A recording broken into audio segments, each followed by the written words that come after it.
விஜய் அவர்கள் வாக்குறுதி கொடுத்திருக்காங்க. எல்லாருக்கும் நிரந்தரமான வீடு இருக்கணும், ஒவ்வொரு வீட்டுக்கும் ஒரு மோட்டார் சைக்கிள் வாகனம் உறுதியா இருக்கணும், எக்கனாமிக்கல்ல மேம்படுற வகையில் என்னுடைய ஆட்சி அமையும் சொல்லிருக்காரு. எப்படி பாக்குறீங்க? அது நல்ல வரவேற்பு தான்.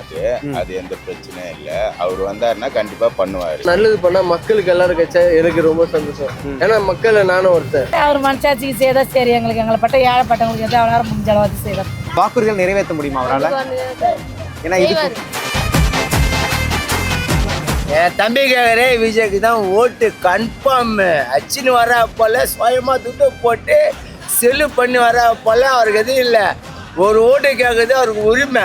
எல்லாரும் சொல்ற வார்த்தை தான் இது. எல்லாரும் சொல்ற விஜய் என்ன சொல்றாரு, ஆனா அவர் வந்தா செய்வார். இந்த வாட்டி என் ஓட்டு கூட விஜய்க்கு தான். நம்ம ஆட்சிக்கு வந்தா அது என்ன வந்தா வருவோம். மக்கள் கண்டிப்பா நம்மள வர வைப்பாங்க. மக்களுக்கான ஆட்சியை மக்களே விரும்பி வர வைக்கத்தானே செய்வாங்க. அவர் நல்லா செய்வாருன்னு நாங்கள் நினைக்கிறோம். நம்பிக்கை இருக்கு, அவர் நல்லா செய்வாரு. எங்களுக்கு இந்த இதோட அது நல்லா பண்ணுவாங்கன்னு ஒரு நம்பிக்கையில இருக்கும். வருவாருன்னு எங்களுக்கு இன்னும் இருக்கு. ஏன்னா அவர் எங்க தலைவர் வருவார். சொல்றேன், அப்படியே கேமரா ஆன் பண்ணி போடுப்பா. விஜய்க்கு தான் ஓட்டு கன்ஃபார்ம். அது 100% உண்மை. இந்த போட்டி எப்படி இருக்க போகுதுன்னா, மக்களோட மக்களா நிக்கிற நமக்காக மக்களே டிசைட் பண்ணி போறாங்க. My dear sir, my dear uncle, already decide பண்ணியாச்சு. கான்ஃபிடென்ட்டா இருங்க மக்களே, நல்லதே நடக்கும், வெற்றி நிச்சயம். அதோட எனக்கு எங்கள் பையனுக்கு ஒரு வாதி செய்தா எங்களுக்கு என்ன வர போறாங்க. என்னாச்சுன்னா காயில் கை வராத விசாடா இருக்கும். வட வயசு பையன், அவனுக்கு ஒரு வாதி பண்ண.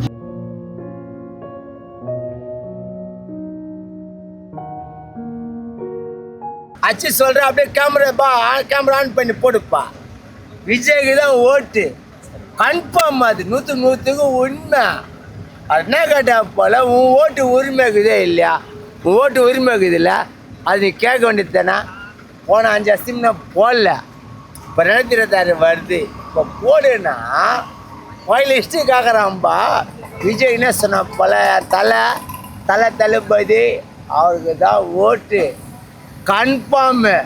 வேறு யாருக்கு இல்லை. அதனால சுயமா துட்டு போய் செல்லு பண்ண போல. இவனுக்கு 10 லட்ச ரூபாய் கடன் வாங்கி வச்சுக்கின்னு அதுமாதிரி ஸ்டாலின் மாதிரி பார்த்து பண்ணல. விஜய் தான். விஜய் அவர்கள் வாக்குறுதி கொடுத்துருக்காங்க. அதாவது எல்லா மக்களுக்கும் வீடு, எல்லா மக்களுக்கும் பைக்கு, காரு, இப்படி எல்லா எக்கனாமிக்கல்ல மேம்படுற வகையில் என்னுடைய ஆட்சி அமையும் சொல்லிருக்காரு. மேலும் பாதுகாப்புங்கிறது என்னுடைய ஆட்சியில் ரொம்ப சிறப்பாக இருக்கும், சட்ட ஒழுங்கு சரியா இருக்கும்னு சொல்றாரு. எப்படி பாக்குறீங்க? அது நல்ல வரவேற்பு தான். அது எந்த பிரச்சனையும் இல்லை. அவர் வந்தாருன்னா கண்டிப்பா பண்ணுவாரு. அது நம்பிக்கை இருக்கு. அவருக்கு தான் போகணுன்றேன். அதெல்லாம் எதுவுமே நடக்காதுப்பா. ஒன்று என்ன தெரியுமா, ஒன்று ஒயின் சாப்பை முன்னா போதும். அப்படி இல்லையா, மக்களுக்கு விலைவாசியை குறைச்சா போதும். மற்றபடியே இது கொடுக்குறாங்க அதை கொடுக்குறலாம் சொல்லக்கூடாது. இப்போ இலவச பஸ்ஸு கூட விட்டாங்களா, ஏன் விட்டாங்க? அது எங்களுக்கு அது தேவையே கிடையாது. எல்லாம் விலைவாசி குறைச்சிருந்தாக்கா நாங்கள் நிம்மதியாக இருந்திருப்போம். அதுதான் எங்களுக்கு தேவை. ஆனால் இது சொல்கிறது வேஸ்ட்டு. அதுக்காக ஓட்டு கிடைக்கிறதே ரொம்ப கஷ்டம். இந்த வார்த்தை வெளியே விட்டப்பட அவனுக்கு ஓட்டே போட மாட்டாங்க யாரும் மக்கள். அவருக்கு கொடுத்தா நல்லது தான். ஏன்னா இதுக்கு முன்னாடி அவர் நடிக்கும் போது யாருக்கும் எதுவும் பண்ணலன்னு தான் கேள்விப்பட்டிருக்கேன். அஜித் சொல்றீங்கன்னா அவங்க வீட்டில் வேலை செய்கிறவங்க கூட வீடு கட்டி கொடுத்துக்கிறேன்னு சொல்லிக்கிறாரு. நான் நிறைய கேள்விப்பட்டிருக்கேன். விஜய் பற்றி எதுவும் சொல்ல. ஆனால் திடீர்னு கட்சி வந்திருக்காரு. யாராவது சொல்லி பண்ணாரா என்னன்னு தெரியல. ஆனால் நல்லது பண்ணால் மக்களுக்கு எல்லாரும் கட்சா எனக்கு ரொம்ப சந்தோஷம். ஏன்னா மக்களை நானும் ஒருத்தர். சொல்லிட்டு ஏமாத்தவங்க நிறைய பேர் இருக்காங்க. இது சொன்னவங்க முக்காசு வரல. நான் தப்பாக நினச்சிக்கிறேன். மோடியை கூட 15 லட்சம் இதை போடுறேன்னு சொன்னார். ஆனால் ஒருத்தருக்கும் போடல. நம்மளுக்கு இன்னும் நெருக்கடி தான் கொடுத்தாரு தவிர மக்களுக்கு தமிழ்நாட்டை பொறுத்தவரைக்கும் அவர் நெருக்கடி தான் கொடுத்துன்னு இருக்காரு. பார்க்கணும், டிவியில் தான் பார்க்கணும் அவர் கொடுக்குறது. உண்மையே போய் டிவியில் பார்த்தா சரி. சிரிக்கிறியாப்பா? ஏதோ அவர் மனசாட்சிக்கு செய்தா சரி, எங்களுக்கு எங்களை பட்ட ஏழைப்பட்டவங்களுக்கு எதாவது அவரால் முடிஞ்ச அளவுக்கு செய்தார். அதோட எனக்கு எங்கள் பையனுக்கு ஒரு வாதி செய்தார். எங்களுக்கு என்ன வர போகிறாங்க. என்னாச்சுன்னா காயில் கை வராத விசாடா இருக்கும். வட வயசு பையன், அவனுக்கு ஒரு வாதி பண்ண. அவ்வளோதான். கண்டிப்பாக திருவண்ணாமலை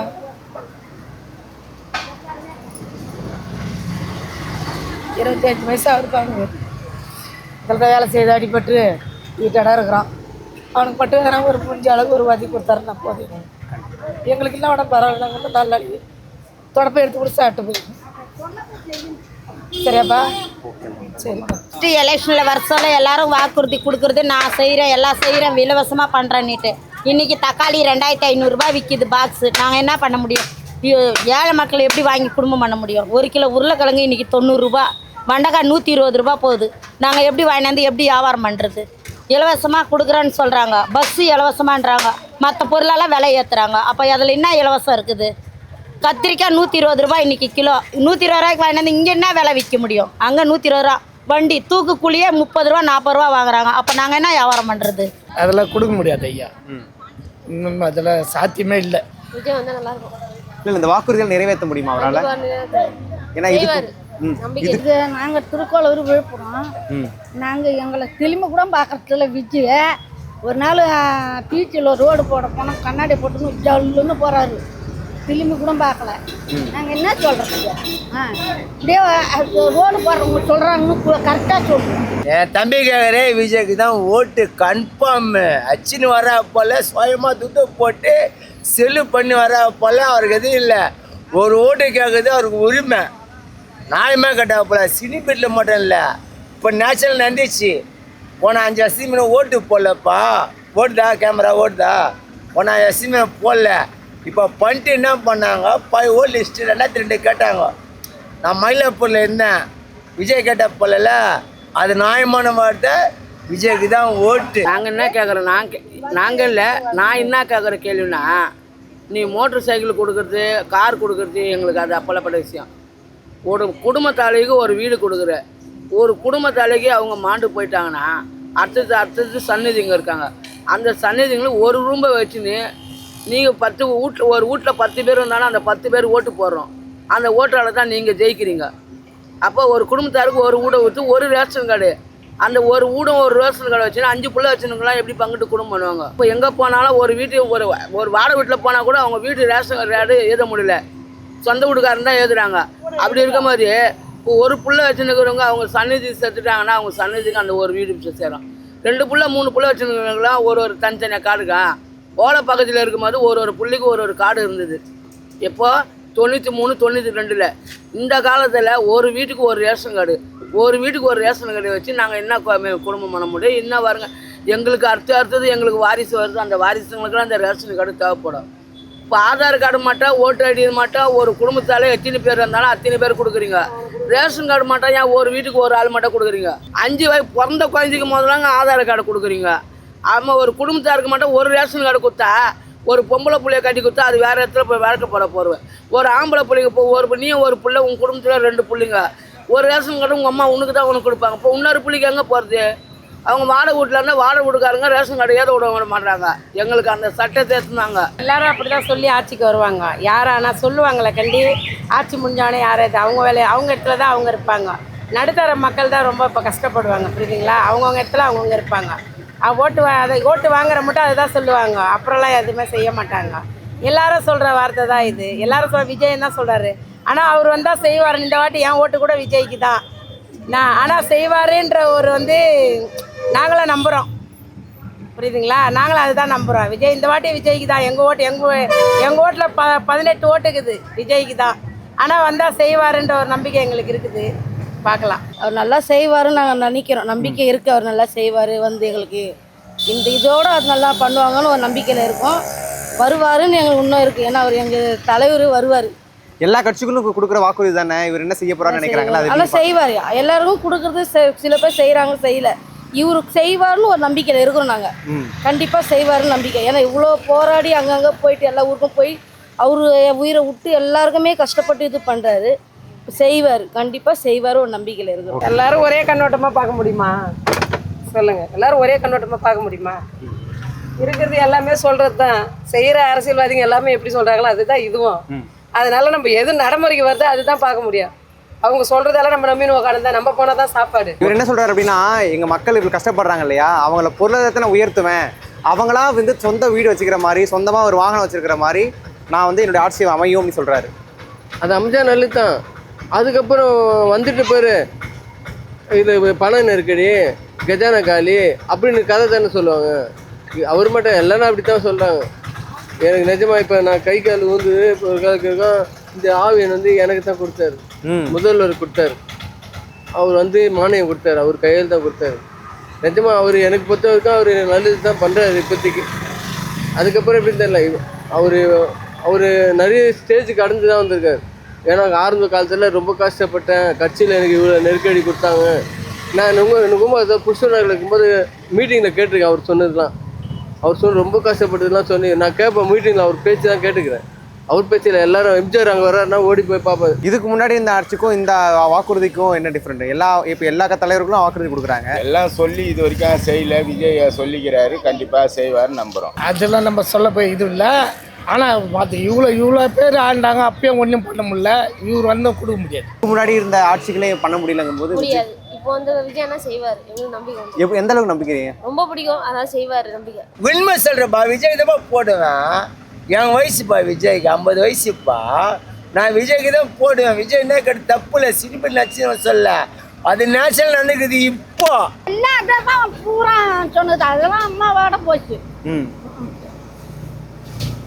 கலைஞர்லாம் இப்போ கிடையாது.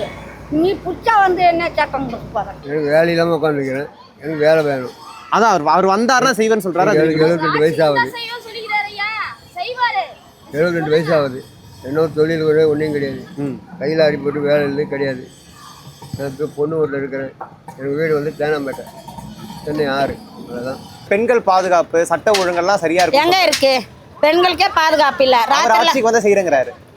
வந்த படுக்கு தானே தெரியும் எது நிஜம் பொய்ன்னு யாருக்கு தெரியும்? இப்போ ஆட்சிக்கே வரல, வந்த படுக்கு தானே இவர் கலைஞர் கூட அப்படி தான் சொன்னார். அம்மா இருக்கும் போது ஓரளவுக்கு போட்டிலாம் நல்லா நடந்துருந்துச்சு. இப்போ அதுவே இல்லையில்ல. இப்போ இவர் வந்தால் என்ன பண்ணுறாருன்னு தெரியும். அப்படி அவங்க இருக்கும் போதோ போட்டினாலே நல்லது நடந்துச்சு. இப்போ நல்லதே நடக்கலை. நிறைய கற்பழிப்பு, திருடு. இங்கே பார்த்தீங்கன்னா எப்போ பார்த்தாலும் திருடு, கஞ்சா அதுதான் நடக்குது. இந்த பில்டிங்கில் போலீஸில் போய் கம்ப்ளைண்ட் கொடுத்தா அது கேட்கவே மாட்டேன்றாங்க. 10 பேர் போனால் இந்த பில்டிங்கில் 10 பேர் தானே இருக்கீங்கன்னு ஊரே போக முடியுமா? ஒரு 10 பேர் நம்மளுக்கு பாதுகாப்பு வேணும்னு ஒரு 10 பேர்கிட்ட போய் சொல்கிறோம், கேட்க மாட்டேன்றாங்க. போலீஸே கேட்கல, அப்புறம் எப்படி பொதுமக்கள் நினைக்கிறது? பெண் உரிமை ஆண் உரிமைலாம் கிடையாது. எங்களுக்கு ஆண் உரிமைக்கு எங்களுக்கு அதிகாரம். அவர் பெண்களுக்கு பாதுகாப்பு வந்து எங்களுடைய பாதுகாப்பு எப்போ? இப்போ ஆம்பளைக்கு தான் பாதுகாப்பு இல்லை, பெண்களுக்கு தான் பாதுகாப்பு தேவை. நான் நாட்டு நாட்டுங்களுக்கு செய்யலைன்றதுலாம் நாங்கள் குறை சொல்ல. எப்படி யார் ஆட்சியில் வந்தாலும் நாங்கள் கஷ்டப்பட்டு சாப்பிட தான் போகிறோம். எந்த ஆட்சி வந்தாலும் எங்களுக்கு சோறு போட போகிறது கிடையாது. அன்றைக்கி அந்த நேரத்துக்கு அந்த 1 மணி நேரம் தான் மக்கள் மனசாலின்னு தேடி அன்றைக்கி வருவாங்க.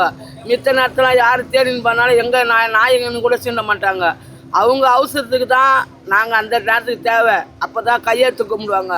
மித்த நேரத்தில் யாரும் என்ன ஏன்னு கேட்க மாட்டாங்க. இந்த காற்றுல மழை இல்லாத ஒரு வீடு கட்டி கொடுத்தாங்க. ரோட்டில் வர தண்ணி வீட்டுக்குள்ள வருது. நாங்கள் இவ்வளோ அவசரப்பட்டு கிடக்குறோம். என்ன வீடு கொடுத்தாங்க எங்களுக்கு? இது வரைக்கும் நடந்த ஆட்சியில் இப்படி பண்றாங்க. ஆனா என் ஆட்சி வந்தா பண்ண மாட்டேன்னு சொல்லி ஒரு மாற்று சக்தி என்ன உறுதிமொழி கொடுக்குற? நீ வந்தா பண்ண மாட்டேன், எங்களுக்கு என்ன உறுதிமொழிய? காலங்காலமாக பரம்பரை காலங்காலமாக இதை தான் நம்பி நிற்கிறோம். நம்மள இவங்க செய்வாங்க. நீங்கள் எங்களுக்கு அள்ளி கொடுக்க வேணாம். ஒரு ஏழைப்பட்ட மக்களுக்கு வந்து கிள்ளி கொடு. இப்போ ஒரு குடும்பத்தில் ஒரு ஆக்சிடென்ட் ஆச்சு, ஒரு விபத்து நடந்துச்சு, அவங்களுக்கு அள்ளி கொடுக்குற. அது அவங்க ஒன்று செத்து போனாலும் அவங்க ஒன்று தான். உயிராக இருந்து நாங்கள் சாகுறோம். அப்போ எங்களுக்கு என்ன இருக்கு? நீ செத்து போனவங்களுக்கு வாரி கொடுத்தா பெரியமா நினச்சிடானா? அப்படி இல்லை. இருக்கிறவங்க சாப்பிடுங்க. இல்லாத பார்த்து ஒரு பொம்பளை கால் வஞ்சிதோ கிடக்குறா, யாருமே இல்லை, புள்ள இல்லை, யாரும் சொந்த பந்தம் யாரும் இல்லை, அண்ணாதே உக்காந்து கிடக்குறா. அவளுக்கு யார் சோறு போடுறவங்க? இப்படியே பட்டவங்களுக்கு அவங்களுக்கு அள்ளி கொடுங்க, எங்களுக்கெல்லாம் கிள்ளி கொடுங்க. நாங்கள் எங்களை இவ்வளோ கொடு அவ்வளோ கொடுன்னு கேட்கல. நாங்கள் கஷ்டப்படுறோங்கப்பா. இந்த வண்டியை தரலாம் தான் எங்களுக்கு சாப்பாடு.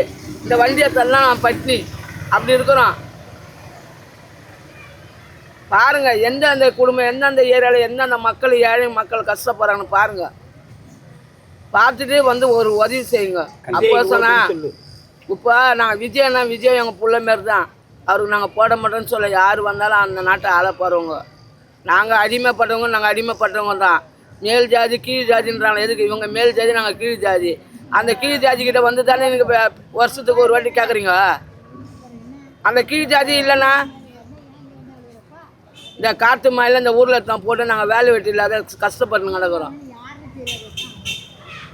ஒரு படி அரிசி எங்களுக்கு பணம் காசு கொடுங்கன்னு நாங்கள் கேட்கல. கட்ட ஒரு கண்டை ஒரு படி அரிசி இல்லாதவங்க கொதிக்க வச்சு குடிப்பாங்க. எம்ஜிஆர் கொடுத்தாரு 50 கிலோ, அதை சொல்லு. 74 72 எம்ஜிஆர் ஆட்சி நடந்தார். அந்த ஆட்சியில் என்ன நடந்துச்சு? இந்த மாதிரி பேட்டி எடுக்கல யாரும், இந்த மாதிரி கேள்வியை நாங்கள் யாருக்கிட்ட சொல்ல. 50 கிலோ அரிசி கொடுத்தாரு, அது சொல்லு. ஒரு மூட்டை அரிசி கொடுத்தாரு, ஆக்கி தூண்டு பாத்திரம் கொடுத்தாரு, தண்ணி பிச்சு குடிக்க குடம் கொடுத்தாரு. இவர் திமுக அதிமுக மாற்றதான் வந்துட்டு இருக்கேன் அப்படின்னு சொல்றாருல்ல, அதனால கேட்கிறேன். அதிமுக பத்தி அவர் பேசல இது வரைக்கும். திமுக வேணா விமர்சனம் பத்தி பேசுவாரு, அதனால நம்ம எதுவும் சொல்ல முடியாது. என்ன ஒண்ணு, நம்ம மக்களுக்கு பாதுகாப்பு கொடுக்குறேன்றாருல, கொடுத்தா நல்லது தான். எல்லா பிள்ளைங்களுக்கும் அவங்க பிள்ளைங்க மாதிரி நினைக்க வேண்டியதுதான். அதுக்கு என்ன பண்ண முடியும் சொல்லுங்க? இந்த வாக்குறுதிலாம் செய்யறதுக்கான வாய்ப்புகள் இருக்கா? விஜய் செய்வார் நினைக்கிறீங்களா? செய்வார்னு ஒன்று இருக்குது எனக்கு தோணுது. ஏன்னா புதுசாக வர்றாருல, ஏதாவது பண்ணணும். ஏன்னா அடுத்த வாட்டி வந்தாருன்னா பண்ண முடியாது. இது அவர் குத்த வாக்குறுதி பண்ணால் மக்களுக்கு எல்லா மக்களும் நன்மை பயக்கும். இல்லைன்னா மக்கள் ஏமாந்துக்கிறது தானே. இப்போ 40 பேர் சேர்ந்தாங்க, விஜய் பார்க்கணும், ஒரு நடிகர் பார்க்கணும் ஆசையில் தான் போனாங்க. அப்பாவி குழந்தைங்கன்னா நசுக்கப்பட்டு வந்தவங்களே காலில் மிச்சு ஏறி போய் நம்ம சொந்த ஜனங்களே யாருக்கு ஒன்றும் இல்லை. அவரும் ஒரு ஐடியா இல்லாமல் நம்ம மக்களை பார்க்க வருவாங்களே நடிகர் தானே, அந்த இதுவும் பண்ணல. அது யார் மேலே சொல்லி தப்பு நமக்கு தெரியல, எல்லாம் கடவுள் பார்த்து இருக்கு. இதெல்லாம் செய்வாருன்னு நீங்க நம்புறீங்களா? அதெல்லாம் ஒரு தரபட்சமாக சொல்கிறதா, இதெல்லாம் நம்ம நம்பர். இப்போ யாருமே சொல்கிறது எல்லாமே கரெக்டாக செய்கிறாங்களா சொல்லுங்க? கரெக்டாக சொன்னாங்கன்னா நம்ம எல்லாமே கேட்கலாம். சொல்கிறது எல்லாமே செய்கிறாங்க. யார் இது வரைக்கும் அந்த மாதிரி செஞ்சவங்கள சொல்கிறதோட சரி, ஆட்சிக்கு வரும்போது அம்மா தாயேன்னு வருவாங்க, அதோட போயிடுவாங்க. அது மாதிரி தான் இதுவும். புரியுதுங்களா? எதுவும் நடைமுறைக்கு வருதோ அன்னைக்கு தான் இது ஒத்துக்கிற கதை. இப்போ மாற்று சக்தி யார் வருவாங்க நினைக்கிறீங்க? இதெல்லாம் இப்போ இந்த அடிப்படை வசதிலாம் செய்து கொடுத்தா யார் வந்தாலும் மக்களாக தேர்ந்தெடுக்கிறது. இது நீங்களா தேர்ந்தெடுக்கல, மக்களாக தேர்ந்தெடுக்கிறது. இப்போ ஒரு வரணுன்ட்டுன்னு நாங்களாம் மனசு வச்சு இவருக்கு போட்டால் இவர் வரணுன்னு நாங்கள் வர்ற மாரி நீங்கள் செய்யணும். புரியுதுங்களா? 2026 உங்களோட ஓட்டு யாருக்கு ஆதரவு தருவீங்க? உங்க யார் வந்து கேட்டாலும் போடும். தாத்தா வர்றாரு, எந்த முதல்வர் வந்தாலும் சரி, வீட்டு தேடி வந்தால் ஓட்டு. வீட்டு தேடி வரணும்னா ஓட்டு கிடையாது. கொடுத்துட்டு போகிறாங்க, எல்லா கார்டும் கேட்குறாங்க. தேதி வச்சுக்கிறேன், சேனம்பட்ட சனி 6ல் வந்தாங்கன்னா யார் கூப்பிட்டு வீட்டில் தேடி கூப்பிட்றாங்களோ அவங்களுக்கு ஓட்டு போடும்.